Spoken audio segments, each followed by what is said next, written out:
Good morning বন্ধুরা। এখন প্রায় সকাল 8:30। আমি আর মা এসে গেছি স্টেশনে। তো এটা হচ্ছে ব্যারাকপুর স্টেশন। তো একটি জায়গায় যাব, যার জন্যই আসা। তো এখন ওভারব্রিজের উপরে রয়েছি, ট্রেনের জন্য অপেক্ষা করছি। তো চলো কোথায় যাচ্ছি সেখানে গিয়ে দেখা হচ্ছে।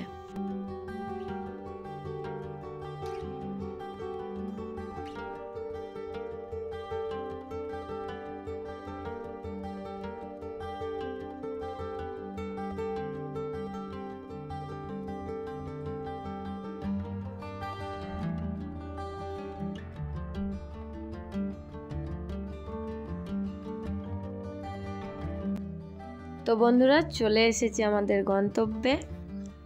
তো এসেছি আজকে শান্তিপুর, আর এটাই আমার প্রথম, আগে কখনো আসিনি।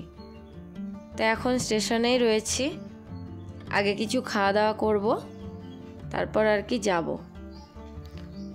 তো চলো আজকে কোথায় যাচ্ছি সেটাও তোমাদের সাথে শেয়ার করি। হ্যালো বন্ধুরা, আশা করছি সকলে ভালো আছো। চ্যাটার্জি পরিবারের আরেকটি নতুন ব্লগে সকলকে জানাই অনেক স্বাগত। তো এখন বাজে 11টা, আর আজকে হচ্ছে মঙ্গলবার। তো দেখো সকাল সকাল মা আর আমি এসেছি আজকে শান্তিপুরে কেনাকাটা করতে। তবে পুজোর কেনাকাটা নয়, মায়ের যে বাড়িতে ব্যবসা আছে কাপড়ের, তো তার জন্য কেনাকাটা করতে এসেছি। তো আমরা আজকে এসেছি, দোকানটার নাম হচ্ছে প্রিয়াংশু শাড়ি সেন্টার। তো আমিও ইউটিউবে ভিডিও দেখার পরে এসেছি। তো মোটামুটি কাপড় জামা দেখা টাকা হচ্ছে। তো চলো দোকানটা তোমাদেরও একটু ঘুরে দেখাই। দোকানটা কিন্তু স্টেশন থেকে বেশ খানিকটা দূরে, আর আমরা যেহেতু প্রথমবার গেছিলাম তো চিনতে পারবো না, সেই কারণে দোকানদার যে দাদা আছে তাকে ফোন করেছিলাম। তো দাদা টোটো পাঠিয়েছিল, 20 টাকা ভাড়া নিয়েছিল, দোকানে পৌঁছে দিয়েছিল। তো ভিডিওতে যেমনটি দেখেছিলাম দোকানে এসেও ঠিক তেমনটিই দেখলাম। তবে আমি ভাবছিলাম যে দোকানগুলো হয়তো বাজারের মধ্যে হবে, কিন্তু না, এখানে এসে দেখলাম পুরো গ্রামের মধ্যে যে যার বাড়িতে দোকান। তো পরিবেশটা বেশ সুন্দর, একদম নির্জন। তবে শান্তিপুর মানেই যে একটা ধারণা মানুষের থাকে যে তাঁত, শুধু তাঁতই নয়, শান্তিপুর মানে তাঁতের ভ্যারাইটি তো রয়েছে, তার সাথে সমস্ত রকমের শাড়ি রয়েছে। আর এই দোকানে শুধু মানে শাড়ি নয়, বাচ্চা থেকে বড়, ছেলে থেকে মেয়ে সবার প্রয়োজনীয় জিনিসই রয়েছে। মানে একটা জিনিস কিনলে যে সেটার মানে অন্য কোনো জিনিস কিনতে অন্য দোকানে যেতে হবে না। তো যাই হোক, আমরা শুধু শাড়ির জন্য এসেছিলাম, আর যথেষ্ট কেনাকাটাও করেছি। আর ব্যবহার বলতে গেলে ব্যবহার যথেষ্টই ভালো। আর গাইড করার যে ব্যাপারটা বলে সেটাও করেছে, ফোন করার সাথে সাথেই ফোন করে বলেছে কিভাবে আসতে হবে, টোটোও পাঠিয়েছিল। আর দাম দর ভিডিওতে যেটাই দেখায় সেটাই। তবে হ্যাঁ, 19-20 হতেই পারে, কেন সব সময় যে আমরা ভিডিও দেখার সাথে সাথেই আসবো এমনটা তো হয় না।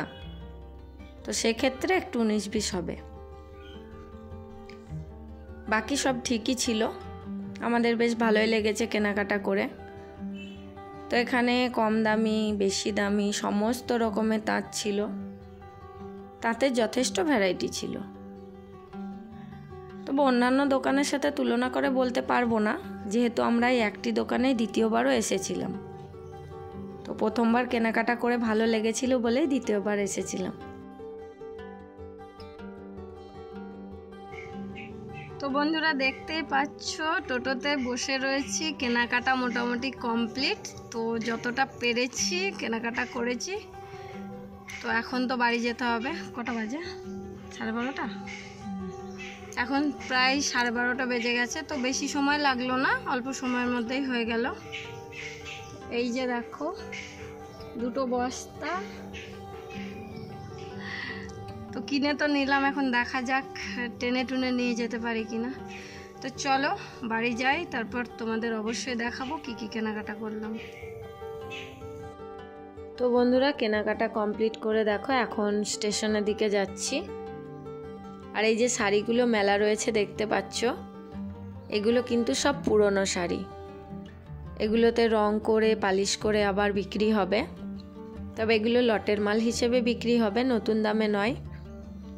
এটাও আমি জানতাম না, দোকানে এসে এরকম বস্তা ভর্তি প্রচুর কাপড় জামা অনেক জিনিসই রয়েছে, তো জিজ্ঞেস করতে দাদা বলছিল।